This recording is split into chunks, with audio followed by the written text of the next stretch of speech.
नमस्कार दोस्तों, बहुत-बहुत स्वागत है आप सभी का अपने इस परिवार में। मैं मोहित शर्मा बेहतरीन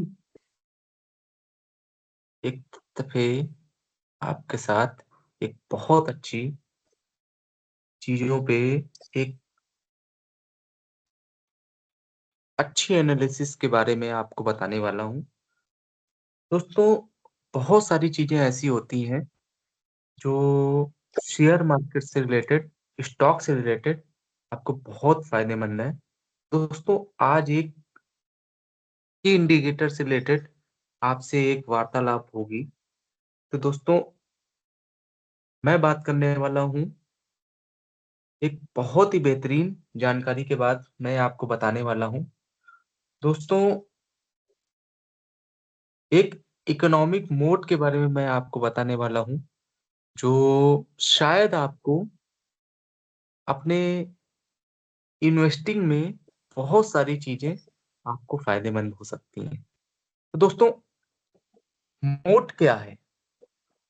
कॉम्पिटिटिव एडवांटेज में मैं आपको एक ऐसी इन्वेस्टिंग के बारे में आपको बताने वाला हूँ, चूँकि ये कॉन्सेप्ट ऐसा है जो वॉरेन बफेट के इन्वेस्टिंग प्रिंसिपल का एक बहुत इम्पोर्टेंट हिस्सा रहा है। मैं आपको बता दूं कि मोट क्या है।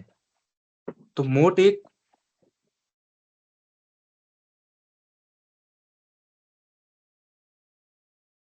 देखिए, सबसे बड़ी बात यह है कि दोस्तों, मोट का मतलब होता है इकोनॉमिक मोट, जो एक कंपनी की ऐसी क्वालिटी होती है जो उसको अपने कंपटीटर से एकदम अलग और स्ट्रांग बनाती है।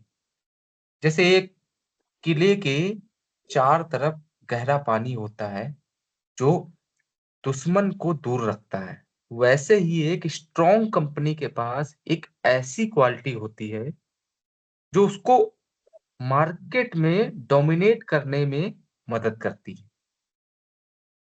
तो दोस्तों, मोड के कुछ डिफरेंट टाइप हैं, वो मैं आज आपको बताने वाला हूँ। तो बने रहिएगा वीडियो के अंत तक।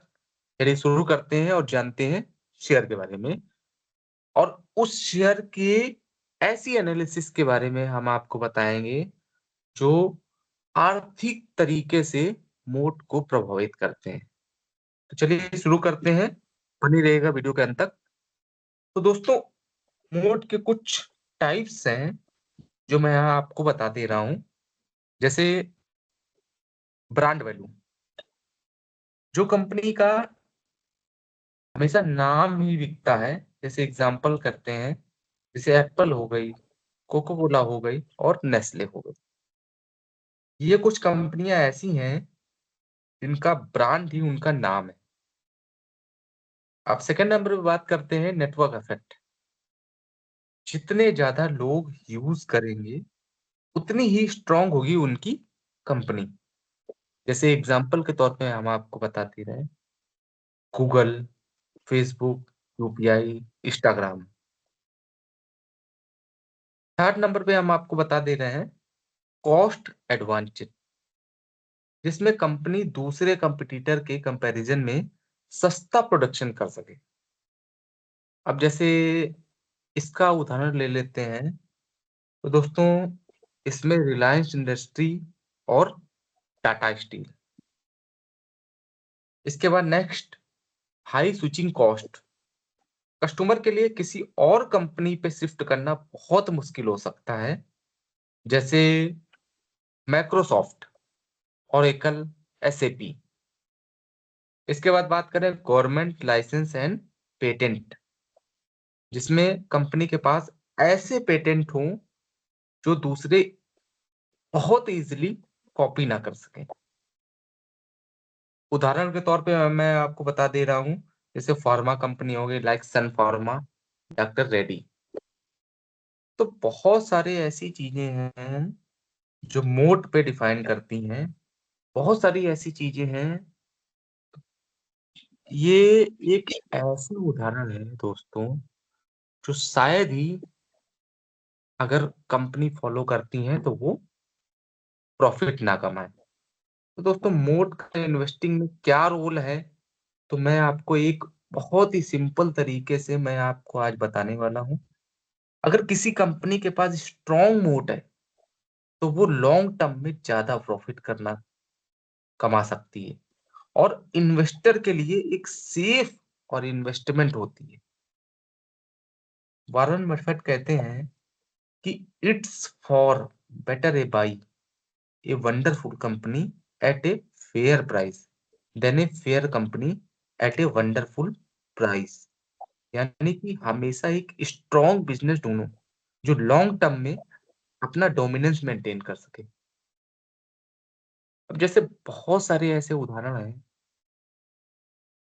जैसे एचयूएल ब्रांड मोट है, आईआरसीटीसी गवर्नमेंट मोनोपोली मोड है, Pidilite Fevicol brand plus monopoly mode है, Maruti Suzuki market dominance mode है। अगर आप अगर आपको लॉन्ग टर्म इन्वेस्टमेंट में के लिए एक अच्छी कंपनी ढूंढनी है, तो उनका मोड एनालाइज करना जरूरी है, क्योंकि जो कंपनी आज स्ट्रांग है, जरूरी नहीं कि 10 साल बाद स्ट्रांग रहे। उसके पास की मोड बहुत ही ऐसी चीजें हैं जो आपको उस कंपनी के लिए सेफ बना सके। तो मेरा तो मानना यही है कि बहुत सारी चीजें ऐसी हैं। अब हम आपको एक चीज ये बता दे रहे हैं कि दोस्तों, यहाँ पर एक स्क्रीन में देख रहे हैं, यहाँ पे लिखा है वॉरेन बफेट, अमेरिकी व्यापारी निवेश, और पिछले कुछ वर्षों में कई बिंदुओं पर दुनिया के सबसे अमीर व्यक्ति ने आर्थिक मोड शब्द को गढ़ा। जब पिछली शताब्दी के सबसे प्रमुख वित्तीय अभिचारक में से एक शब्द के साथ आता है, तो हर कोई सुनता है। तो हम आर्थिक मोड को कैसे परिभाषित कर सकते हैं, करते हैं।